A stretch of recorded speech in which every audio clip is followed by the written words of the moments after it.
Okay, she said. So, my mom says she sees these weird orbs. For a long time, every night in her room, she would see these orbs of light flying around, sometimes just racing right past her and disappearing. They'd come in blue at times, she says, but other times she said they were white or yellowy. She says she knew they were good in a gut way. She knew they represented goodness on some level. When she was a girl, she asked God to help her see angels, and she's not sure if they are that or not. My dad thinks they're souls going back to God.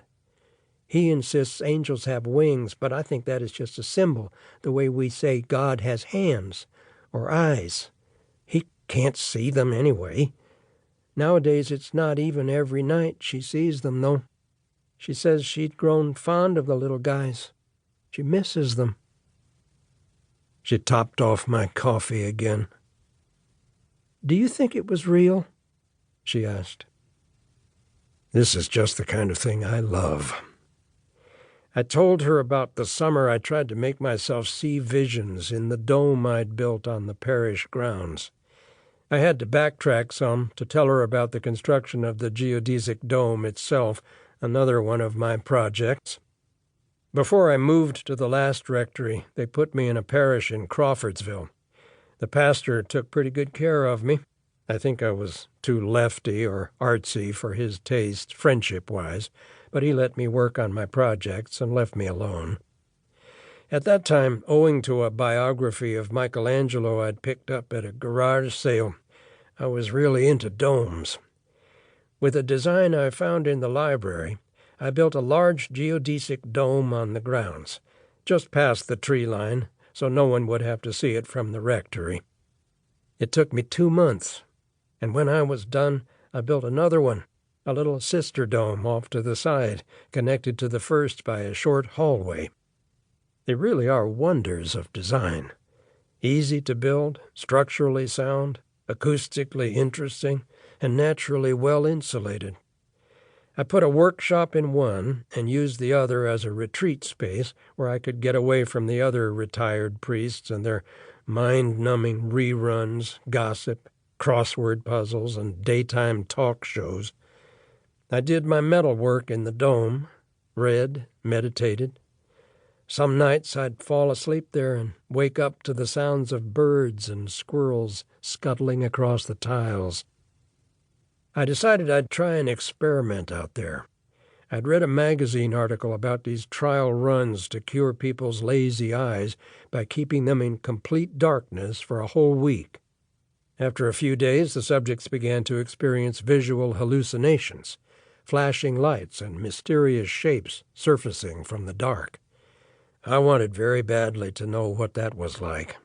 So I covered the big dome with a couple black tarps and plugged the crack under the door with a towel. I told the secretary at the rectory I was on a retreat, not really a lie, and I packed water and dry good provisions requiring no stove or fire. I brought in my old guitar and labeled a couple audiobook CDs with foam stickers.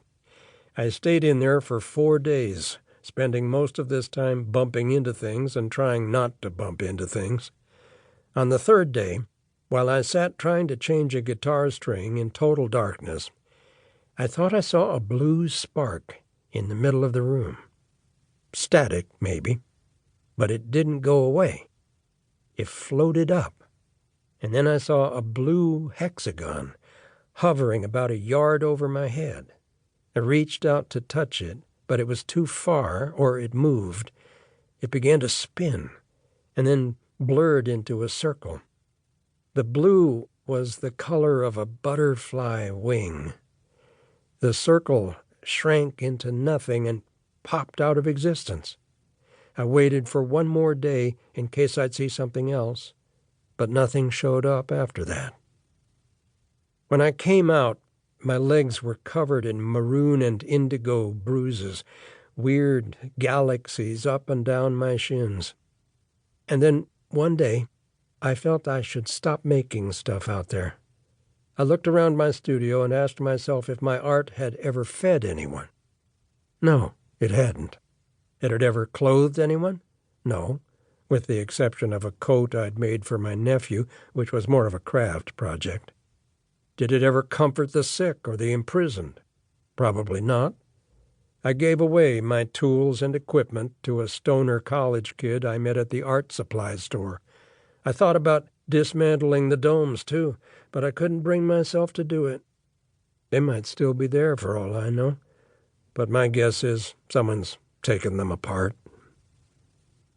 As I went on and on about the domes, my waitress swirled around the coffee into a black whirlpool, and her eyes kept moving back and forth from her other tables to the money on mine. I could see that I'd been talking too much, that my enthusiasm had overwhelmed her.